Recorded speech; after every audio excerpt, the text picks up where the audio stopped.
Hello and welcome to Cogito Ergo Pod, the show where we discuss, delve and dissect theology, philosophy, mysticism and the esoteric. I'm your host, Daniel, and I'm so glad you're here. Today we are continuing our journey through the rugged spiritual landscape of Scotland. But before we meet the man who set the nation on fire, please take a moment to follow and support the podcast on your favorite platforms. You can also find us on Instagram, YouTube, and TikTok for more deep dives into the lives of history's most provocative thinkers and thoughts. Your support helps us keep these stories alive. Last time out, we traced the misty origins of Christianity in Scotland. Today, the mist meets a hurricane, John Knox. Knox's life is a puzzle from the start. He was born sometime between 1505 and 1515 in Giffordsgate, a small street in Haddington, East Lothian. His father, William, was a merchant, a fact that likely helped John later in life when he needed to navigate the complex international networks of the Reformation. His mother, a Sinclair, died when he was just a child. Academic by nature, Knox avoided the family business and headed to the University of St Andrews. It was here he sat at the feet of John Major, one of the most brilliant scholars of the age. Major was a radical thinker who argued that the authority of a king came from the people. This was a seed of thought that Knox would eventually grow into a full-blown revolutionary philosophy. By Easter Eve of 1536, Knox was ordained a Catholic priest, but he wasn't interested in a quiet parish. By 1543, he was working as a notary and a tutor to the sons of the local gentry, men who were secretly reading the heretical books coming out of Germany.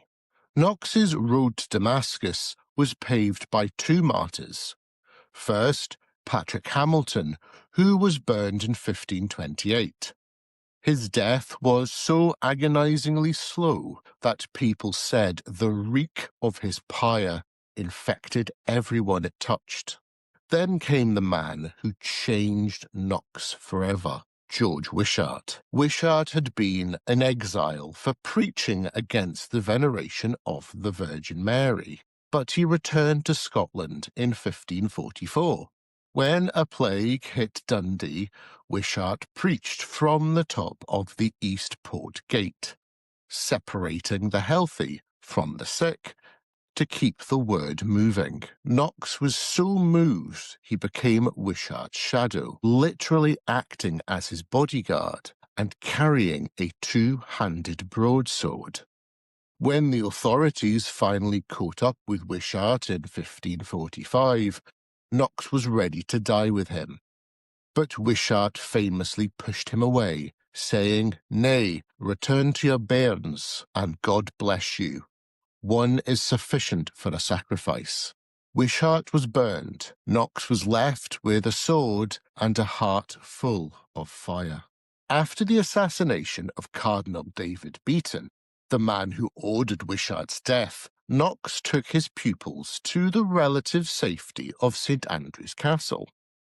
It was here, in the middle of a siege, that a chaplain named John Ruff publicly called Knox to preach. Knox reportedly burst into tears and fled to his room. When he finally took the pulpit, his first sermon compared the Pope to the Antichrist. The student of John Major was now the master of the Reformation. St Andrews Castle fell in 1547 when 21 French galleys appeared in the bay. Knox was taken prisoner and spent 19 months as a galley slave, chained to a bench, rowing under the lash of French officers along the Seine and the Loire. There's a legendary moment from this time. To test their faith, the French tried to force the Scottish prisoners to show devotion to a picture of the Virgin Mary. One prisoner, widely believed to be Knox himself, took the idol and threw it into the sea, shouting, "Let Our Lady now save herself. She is light enough, let her learn to swim." Even when he was so sick with fever that his life was in doubt, Knox's spirit was unbroken. As the ship sailed past the spires of St. Andrews, he told a fellow prisoner, James Balfour, that he would not die until he had preached in that church again. Released in 1549, Knox fled to the Protestant England of King Edward VI. He worked in Berwick-upon-Tweed and Newcastle, where he met his first wife, Marjorie Bowes. Knox was never a company man. He famously attacked the Book of Common Prayer because it required people to kneel during communion. He called it idolatry. This forced a massive debate with the Archbishop Cranmer, resulting in the Black Rubric, a note in the prayer book clarifying that kneeling did not mean you were worshipping the bread. He was even offered the bishopric of Rochester, but he turned it down. He wasn't interested in titles. He wanted truth. But when Bloody Mary Tudor took the throne, the safe England became a death trap. Knox fled to the continent. In Geneva, Knox found a brother-in-arms in John Calvin. Knox loved Geneva, called it the most perfect school of Christ. But he was also getting more radical. He published a pamphlet with a title that would haunt his political career, The First Blast of the Trumpet Against the Monstrous Regiment of Women. In the 16th century, monstrous meant unnatural. He was attacking the Catholic Mary Tudor and Mary of Guise, but he accidentally offended the future Queen Elizabeth I, who never forgave him for suggesting that female rule was against God's law. Knox returned to Scotland in 1559. In Perth, his preaching incited a riot that saw friars looted and altars smashed. By 1560, the lords of the congregation had deposed Mary of Guise, and the Scottish Parliament met to settle the religious question. Knox and 5 other ministers, all named John, were given 4 days to write the Scots Confession. They followed this with the Book of Discipline, which proposed a radical new vision. There would be the Kirk Session, a democratic church run by local elders. They advocated for universal education, a school in every parish so every child could read the Bible. And they also believed in social welfare, using the old church's wealth to care for the poor. The nobles, however, were reluctant to give up the church's lands they'd grabbed, and the plan was stalled. In 1561, the 18-year-old Mary, Queen of Scots, returned to a nation that had officially outlawed her faith. Between 1561 and 1563, Mary and Knox had a series of legendary showdowns at Holyrood Palace.